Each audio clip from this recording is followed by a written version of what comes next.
Hello and welcome to this edition of Law Weekly. I am Shola Shuyeli. Barely 2 weeks after the Independent National Electoral Commission, INEC, released the timetable for the 2019 general elections, and with just a year to the elections proper, the House of Representatives Committee on Electoral Matters has submitted its report on the electoral process. The House recommended an amendment to the Electoral Act of 2010. The proposed amendment has to do with the sequence of the elections. According to the amendment, the National Assembly elections will hold first, followed by the governorship and House of Assembly elections. If passed into law, the presidential election will be conducted last. But in INEC's timetable, presidential and National Assembly elections were billed to hold first, while the governorship and House of Assembly elections were slated to hold later. There has, however, been criticism trailing the timing of this proposed amendment. Some senior lawyers spoke to Law Weekly about the importance of the elections, the issue of timing, the legality of the proposed amendment, and much more. The election timetable does not in any manner limit the powers of the National Assembly to make law. So the law is valid. Whether the law will be applicable to the current election, given the fact that it will soon come up, is a totally different question. But the law is valid, and I believe there is a time limit within which elections must be conducted, subject to the expiration of the term. So if they're able to get the bill passed, then they will send it to the president for his accent. It's up to the president to decide what he wants to do with it. The president decides to veto it, National Assembly may decide to override his veto.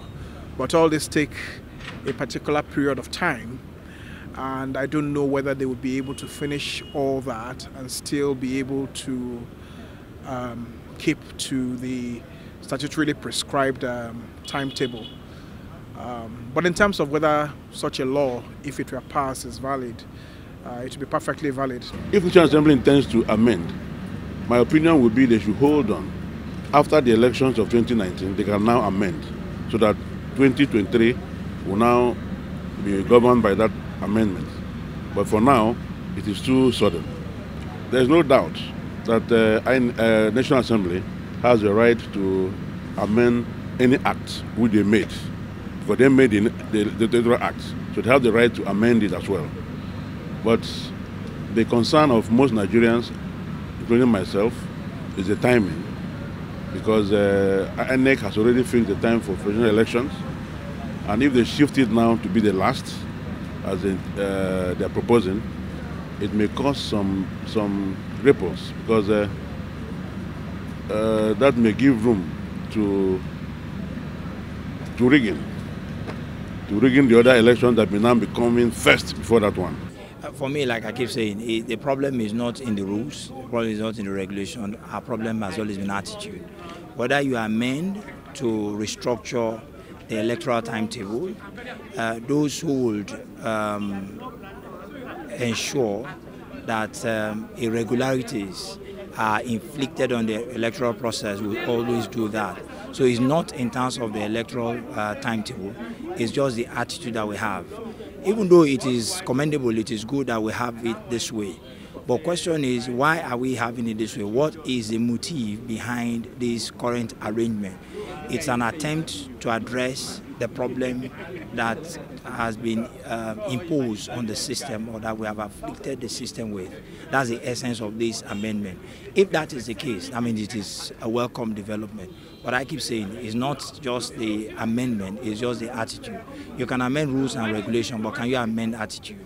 If it must work, we must all believe in the efficacy or efficiency or effectiveness of this new law.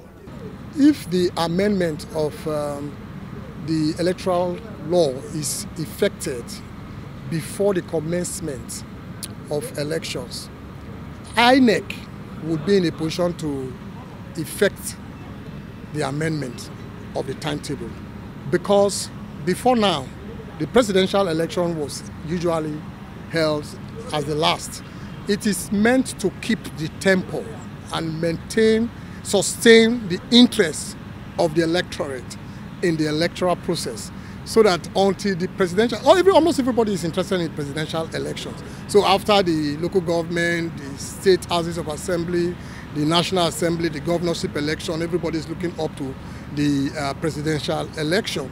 And INEC haven't conducted elections, making the presidential election the last. I don't think it will be difficult for them to adjust the timetable. And I think my own candid opinion is that presidential election should actually hold last. That's my opinion. If it comes first, the interest, the tempo will die down. We've seen low turnouts during elections. But the turnout at the last presidential election was very encouraging. This time, where I don't want to go into the chances of who, but there has been complaints, there have been praises. Some Baba have written letter. A lot of people have criticized and all that. So the next election will be very, very crucial, 2019 presidential election. And everybody, I see the Nigerians are encouraging themselves to go and update their voters card. Say we don't need gun, we need the voters card. So everybody will go, and I'm very sure the turnout this time will be much more than what we had in 2015.